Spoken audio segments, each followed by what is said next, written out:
Hello friends, welcome back to my YouTube channel. तो friends, Kartik Purnima के आने वाले एपिसोड में क्या है हम वो देखेंगे। उससे जानने से पहले अगर आप मेरे चैनल पर नए हैं तो सब्सक्राइब कर लीजिए और वीडियो अच्छी लगे तो प्लीज़ लाइक कर दीजिए।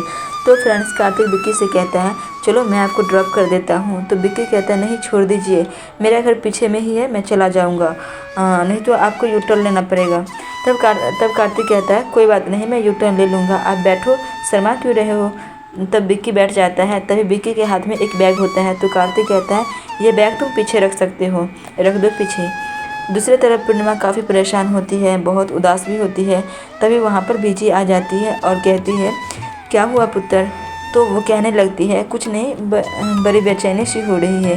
तो बीजी कहती है क्या मैं तुम्हारे सर में मालिश कर दूँ, तो तेल लगा दूँ, थोड़ा सा आराम लगेगा। वैसे भी ब्याह का नाम सुनकर कुड़िया तो खुशी के मारे झूम उठती है और तू ऐसी उदास है, चल। और तब कहती है तुझे तो मेरे हाथ की मालिश याद आनी चाहिए, तू कनाडा चली जाएगी ना। तो पूर्णिमा कहती है बीजी मैं तो नहीं जाना चाहती पर क्या करूं। तभी बीजी कहती है तुझे मेरी बातें बहुत याद आएंगी। एक दूसरे में दोनों काफ़ी इमोशनल बातें करते हैं। पूर्णिमा को बीजी की याद आएगी और बीजी को पूर्णिमा की, ऐसे वो लोग बात करते हैं। तभी बीजी कहती है अब चल मैं तेरे सर पे मसाज कर देती हूँ। तभी पूर्णिमा कहती है ठीक है बीजी, मैं चाहती हूँ ये जो हाथ है ना, मैं इसे अपने साथ लेकर चली जाऊँ ताकि मैं अपने सर का मालिश भी करवा पाऊँ और आपका आशीर्वाद भी मेरे सर पर बना रहे। तभी बीजी कहती है वो तो हमेशा के लिए है पुत्र, तू जाएगी तो मुझे बहुत याद आएगी तेरी। तभी पूर्णिमा कहती है बीजी मुझे ससुराल में आपकी बहुत याद आएगी, वहाँ पर मुझे कौन मालिश करेगा और कौन मुझे तेल लगाएगा, आपको बहुत याद करूँगी बीजी। तभी बीजी इमोशनल होकर पूर्णिमा को गले लगा लेती है और फिर थोड़ी देर बाद कहती है चल तेरी मालिश कर देती हूँ। उसके बाद दूसरी तरफ आप देखेंगे कि विक्की को रास्ता पता नहीं होता है और वो कंफ्यूज हो जाता है क्योंकि वो झूठ बोल रहा होता है, उसे कहीं घर मतलब जाना नहीं होता है। तब कार्तिक कहने लगता है क्या हुआ, पूरे शहर ख़त्म हो गए और फिर भी ऐसे बातें कर रहे हो। इधर बीजी पूर्णिमा के सर में तेल लगा रही होती है और पूर्णिमा और बीजी बातें करने लगती हैं। तभी कार्तिक पूर्णिमा को कॉल करता है लेकिन पूर्णिमा नहीं उठाती है।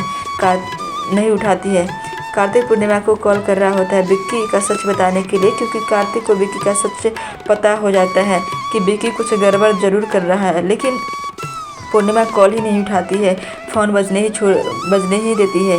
पूर्णिमा के दिमाग में सोनी जी की बातें चल रही होती हैं, इसलिए वो कार्तिक का फ़ोन नहीं उठाती है। दूसरे दिन कार्तिक के घर पे संगीत का प्रोग्राम होता है। तभी वहाँ पर सज धज कर सभी आए होते हैं।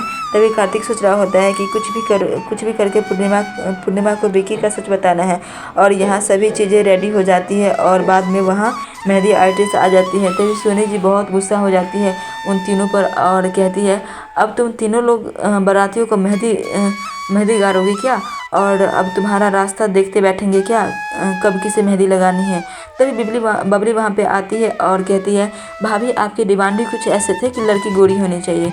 तभी वहाँ पर बबली की बेटी कहने लगती है मैं सबको मेहंदी लगा दूँगी। तब वो कहती है तुम एंजॉय करो बेटा। उसके बाद कार्तिक पूर्णिमा के घर जाने का सोचता है और घर जाकर समझाने की और सब सच बताने का सोचता है। तब कार्तिक पूर्णिमा के घर पहुंचता है और विक्की दरवाज़ा खोलता है और कहता है क्या हुआ तुम यहाँ पर। तब कार्तिक कहता है हाँ। तब विक्की कहता है वो मैं इस घर का होने वाला दामाद हूँ ना, तो इतना हक तो मुझे बनता है। तो कार्तिक अंदर चले जाता है। विक्की ने जो पहले औरत को धोखा दिया रहते हैं वो बाहर से देख रही होती है। फिर इधर वहाँ पर पूर्णिमा आ जाती है। तब विक्की कहता है कुछ नहीं, वो तो मैं यहाँ इसलिए आया था, पूर्णिमा के साइन लेने थे। तभी कार्तिक को वो बात याद आ जाता है कि ये अकेले जाने वाला था और ये अकेले के लिए वीज़ा बनवाया था। तभी कार्तिक कहता है ठीक है मैं चलता हूँ, मैं ऐसे ही आया था इन सभी घर वालों को लेने के लिए मैं आया था। उसके बाद तभी वहाँ पर सभी घर वाले आ जाते हैं और तभी कार्तिक पूर्णिमा से पूछने लगते हैं तुम नहीं जाओगी क्या। तभी पूर्णिमा कहती है नहीं, मुझे थोड़े काम हैं इसलिए मैं नहीं जा पाऊँगी। तभी कार्तिक कहने लगता है आपके पास जब भी टाइम बचे तो आप और आपके होने वाले हस्बैंड साथ में आ जाना। तो कार्तिक काफ़ी फोर्स करने लगता है और ये सबको अच्छा नहीं लगता है कि पूर्णिमा और वो साथ में आए। पर वो इनवाइट कर देता है। तभी पूर्णिमा कहती है ठीक है मैं रेडी होकर आती हूँ। दूसरी तरफ विक्की की पहली बेबी बाहर से देख रही होती है और कहती है मैं तुम्हें इस लड़की का ज़िंदगी बर्बाद नहीं करने दूंगी, मैं इस लड़की को सारा सच बता दूंगी। दूसरे तरफ सभी डांस करने लगते हैं। तभी कार्तिक वहाँ पे अंदर आता है और कहता है आ गए लड़की वाले। तभी सुमित देख लेता है सनाया को और एकदम से देखते ही रह जाता है, एकदम से लड्डू हो जाता है वो। सभी परिवार वाले आ गए होते हैं और विक्की और पूर्णिमा पीछे से आ जाते हैं और दोनों को देखकर सोनी जी को बिल्कुल भी अच्छा नहीं लगता है और बार बार उन्हीं दोनों को घूर कर देख रही होती है। उससे काफ़ी गुस्सा आता है। दूसरी तरफ कार्तिक सुमरी से कहता है ऐसे क्या देख रहा है, तेरी ही होने वाली है शनाया। फिर उसके बाद कार्तिक अपने मॉम के पास जाता है और कहता है मॉम मैं आपको कहने ही वाला था कि मैंने पूर्णिमा और उसके होने वाले हस्बैंड को इनवाइट किया है। अब पूर्णिमा की भी शादी हो जाने वाली है ना और अब यहाँ कुछ दिन ही रहेगी, इसलिए मैंने इन्वाइट कर दिया। मैं आपको मिलवाता हूँ विक्की से। चलिए तब वो मिलवाता है विक्की से। तब सोनी जी कहती है वाह।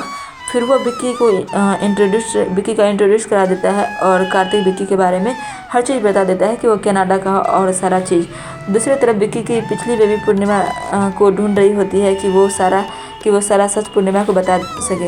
इधर सोनी जी पूर्णिमा के पापा को टोन मारने लगती है और कहती है वह आपको तो बेटी के रिश्ते ढूंढने की ज़रूरत भी नहीं पड़ी, आपको तो घर बैठे दोनों बेटियों के रिश्ते अच्छे मिल गए, किस्मत लिख कर लाई हैं आपकी दोनों बेटियां। तभी कुलदीप कहता है हाजिरत महल है, ऐसे कहकर बात करने लगता है। तब सोनी जी पूर्णिमा के कलर को लेकर ताना मारने लगती है। इतने ही में ही तभी कार्तिक सोनी जी को उस बात से उसे डाइवर्ट कर देता है, लेकिन कुलदीप जी को ये बात समझ में आ जाती है कि वो बोलने वाली क्या थी। तभी सोनी जी कहती है बेटा मैं चाहती हूँ हमारे एक गेस्ट हैं तो तुम उन्हें पर्सनली लेने जाओ। वो ऐसा इसलिए कहती है जिससे कार्तिक पूर्णिमा के पास ना जा पाए और बात भी नहीं कर सके, इसलिए वो भेजने का सोचती है। कार्तिक कह देता है ठीक है मॉम और बोलता है मॉम मुझे आप एड्रेस बता दीजिए। तभी सोनी जी कहती है ठीक है तुम निकलो, गाड़ी लेकर निकलो, मैं तुम्हें एड्रेस मैसेज कर देती हूँ।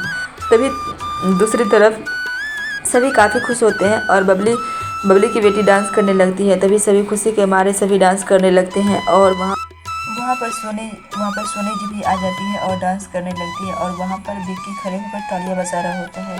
तभी पूर्णिमा साइड में जाकर पानी पीने लगती है। वो सोनी जी के सामने बाहर नहीं आ रही होती है और विक्की की पहली बीवी सोचती है कि जल्दी से सच बता दूँ ताकि उसका ज़िंदगी बर्बाद होने से बच जाए। तभी सोनी जी की नज़र पूर्णिमा पर पड़ती है और वो देख लेती है कि पूर्णिमा गिलास में पानी पी रही है।